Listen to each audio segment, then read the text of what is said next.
आज का भी ऐतिहासिक संदर्भ है।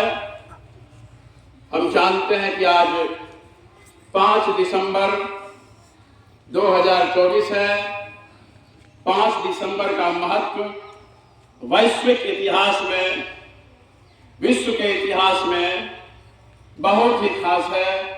आज एक महान हस्ती की चर्चा हम करेंगे, एक ऐसी शख्सियत की चर्चा करेंगे जिन्होंने समाज में समता लाने के लिए, समाज में समानता लाने के लिए, मानव में भेद को तोड़ने के लिए, रोकने के लिए, या यूं कहिए गोरे और काले के बीच के उस भेद को जरा सोचिए कि नस्ल भेद को तोड़ने के लिए जिन्होंने जीवन का अहम 27 वर्ष जेल में गुजारा हो, जरा सोचिए कि जो अपने जीवन के 45वें वर्ष में जेल जाते हो और 72वें वर्ष में जेल से निकलते हो, किसके लिए?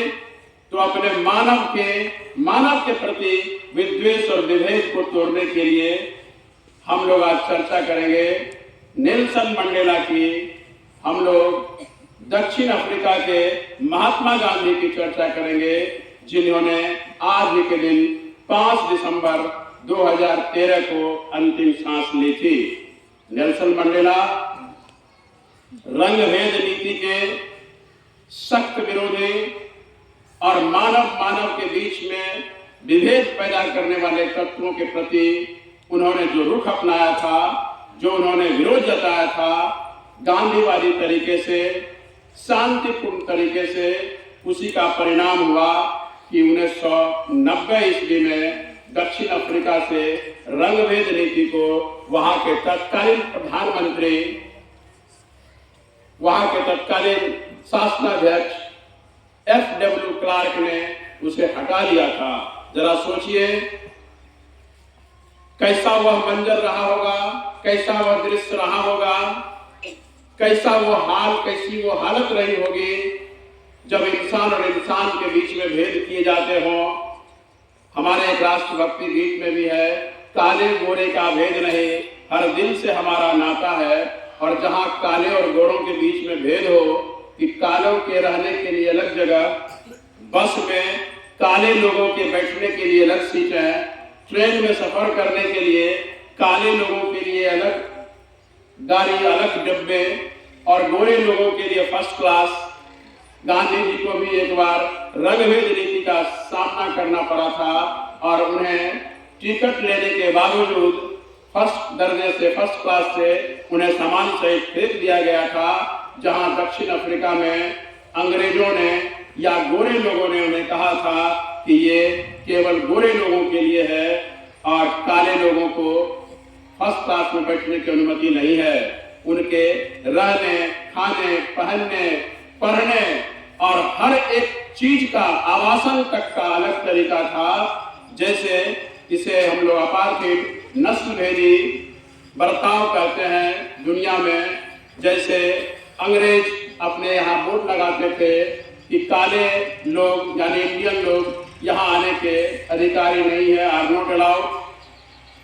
वे उन्हें अपने रंग पर बड़ा घमंड था और ऐसी ही रंगभेद नीति कहा जाता है कि दुनिया में चूंकि अंग्रेजों ने हर देश पर अपना राज किया था तो उनकी नीति या काले गोरों के बीच में यह भेद कमोबेश पूरी दुनिया में चल रही थी। लेकिन सबसे अधिक दक्षिण अफ्रीका में थे जहां की जनसंख्या 1/3 काले लोगों की है। 1/3 जनसंख्या होने के बावजूद इन पर शासन गोरे लोगों का था और इन्हें ही मूलभूत सुविधाओं से वंचित रखा गया था। नेल्सन मंडेला, जिनका जन्म 18 जुलाई 1918 ईस्वी को दक्षिण अफ्रीका के मगेजो गांव में हुआ था, वे एक ऐसी हस्ती के रूप में उभर कर सामने आए जिन्होंने देखा कि रंगभेद पूरी तरह से फैल चुका है, हमें इसका सामना करना पड़ेगा। और उन्होंने विभिन्न स्तर पर विरोध जताते हुए एक ऐसे मुकाम तक पहुंचाया जो दुनिया भर में उन्हें अमर कर गया। अब उनके रंगभेद नीति का विरोध करने के फलस्वरूप जो उन्होंने रंगभेद नीति का खात्मा विश्व से दक्षिण अफ्रीका से किया, इसके लिए वक्त का कालखंड, वक्त का कालचक्र भी उन्हें भूल नहीं पाएगा। 1963 ईस्वी से 1990 ईस्वी तक वे जेल में रहे। अंग्रेजों ने कहिए कि गोरे लोगों ने उन्हें जेल में डाल दिया था, जहां उस काल कोठरी में 27 वर्ष गुजारने के बावजूद अपने जीवन की शाम में उनकी नई जिंदगी का सूर्योदय होता है। सोचिए कि 45वें वर्ष में वे जेल जाते हैं और 72वें वर्ष में जेल से निकलते हैं। 1990 ईस्वी में भारत सरकार ने उन्हें सम्मानित करते हुए 1990 ईस्वी में अपने देश के सर्वोच्च नागरिक सम्मान भारत रत्न से नवाजा। 1993 ईस्वी में शांति का नोबेल पुरस्कार वैश्विक स्तर पर उन्हें दिया जाता है और 1992 ईस्वी में पाकिस्तान ने भी अपने सर्वोच्च नागरिक सम्मान निशाने पाक से उन्हें नवाजा।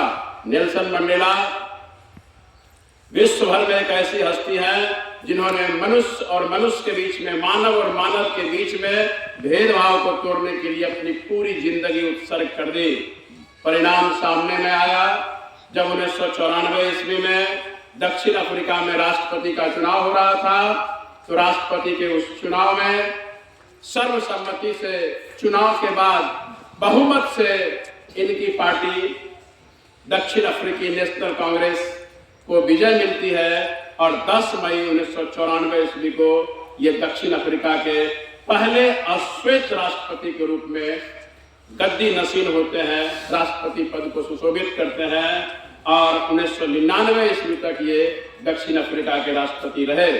1999 ईस्वी के पश्चात दूसरे कार्यकाल में भी इन्हें राष्ट्रपति पद के लिए कहा जा रहा था। बहुत सारे लोगों के द्वारा इन्हें मनाने की कोशिश की गई, लेकिन इन्होंने कहा कि नहीं, मैं अब केवल पद से बाहर आकर के